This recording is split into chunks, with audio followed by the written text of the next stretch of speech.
Hi, my name is Jamie Josuar and thank you for watching this video lesson for guitar solo of Kahanga-hanga Ka by Musikatha. Let's start first with the chords nung guitar solo. Magsa-start tayo sa, it's in the key of A. So alam nyo yung mga basic family chords ng A. Okay, magsa-start tayo sa C sharp minor. And then D. And then E, and then F augmented, going to F sharp minor, and then E, and then E flat diminished, tapos B minor, and then going to E. So magiging ganito siya. C sharp minor, 2, 3, 4, D, 2, 3, 4, E, 2, 3, 4, F augmented, 2, 3, 4, and then 2 counts each from E, F sharp minor, 2, E, 2, E flat, diminish, 2, 3, 4, and then 4 counts ng B minor, 2, 3, 4 hanggang E, 2, 3, 4. So yun yung basic chords nung ad-lib part. Pagdating sa solo part, magbe-bend muna tayo sa second string doon sa kanyang 15th fret twice. Whole bend siya. Pababa ng second fret. So 15, 14, and then 12 fret. So, okay. Try natin ha. Tapos pagdating sa 12 fret, mag-vibrato ka. Okay, next. So, mag-start tayo ngayon sa 14th fret using our 4th and 3rd string papuntang 16th fret, pabalik ng 2nd string 14th fret, pabalik ng 16. So magiging ganito siya.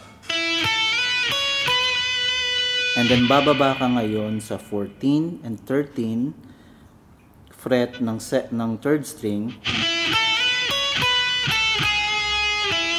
pabalik ng 4th string. So ito siya.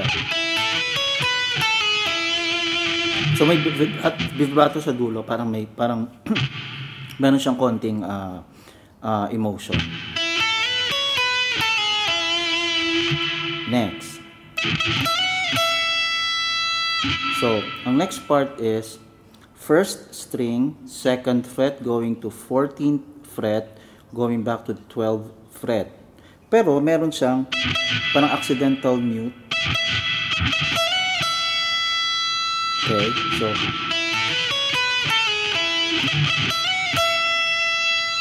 and then you go straight to 17th fret,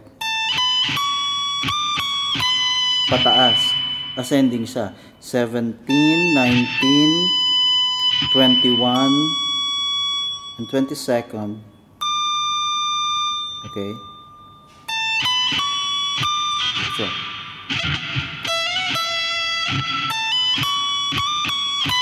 pababa,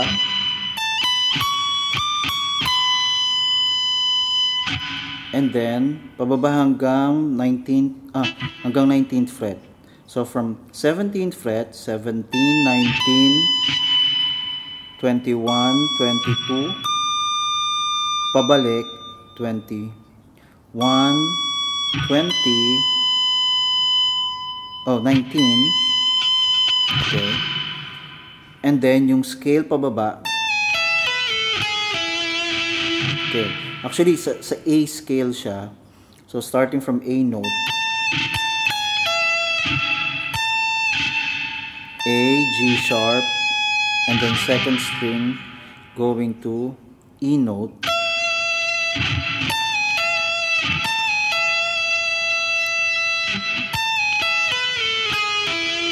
then 16th fret pababa papuntang 16, 14, 13 on the 3rd string papuntang E note na naman on the 4th string. So, okay.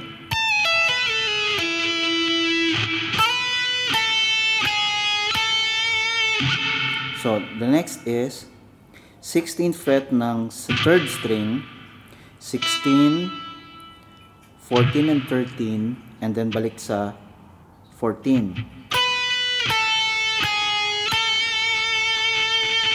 Maganda yung nilalagyan siya ng vibrato para medyo may emotion yung tunog niya. Okay, next is so mabilis na mabilis dito sa 5th and 4th string on the 16th fret, and then 18th fret on the 3rd string papuntang 16.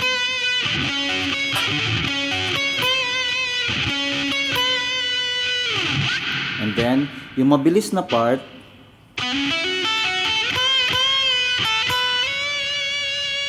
so mag-start tayo sa 9th fret on the 4th string,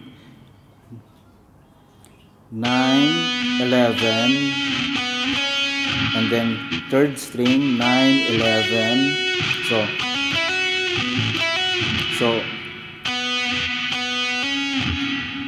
pluck and then hammer on,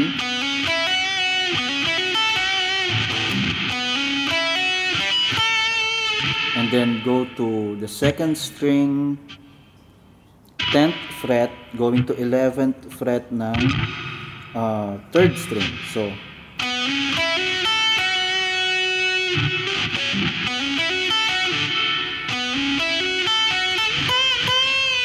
babalik ka dito sa 2nd string, 10th fret, and then go to the 12th fret, bend twice,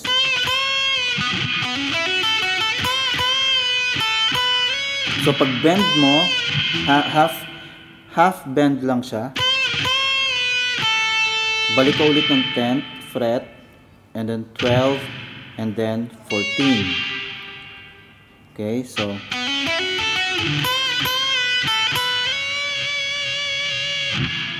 and then punta tayo sa 14th fret,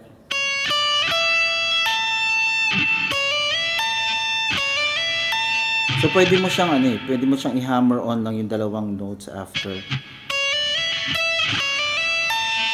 So from 14, 15 to 17th fret on the 2nd string, pero diretso ka dun sa 17th fret ng 1st string.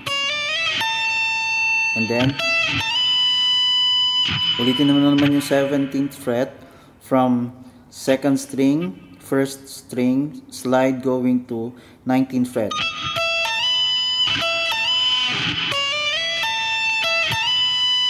And then another scale. Pero ito mabilis to. Same thing yung ginawa natin kanina.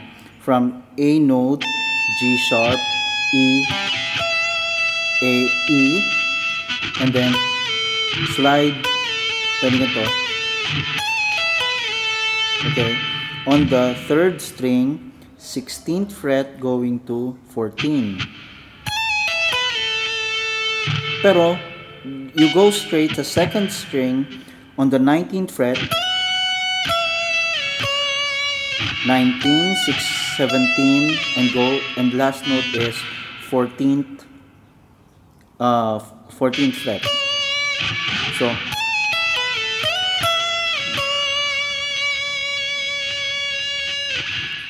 So I hope you enjoy at nakatulong itong lesson na ito para makapag-start ng ad-lib.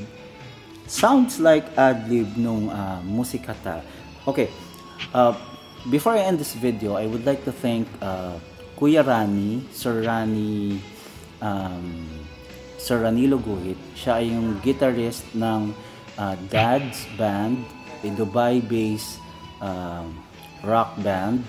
And isa siya sa nag-encourage sa akin na gumawa ng video na to para makashare din, makatulong din sa inyo. And thank you so much for watching this video.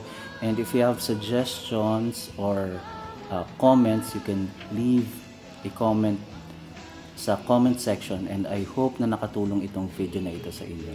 Thank you so much for watching.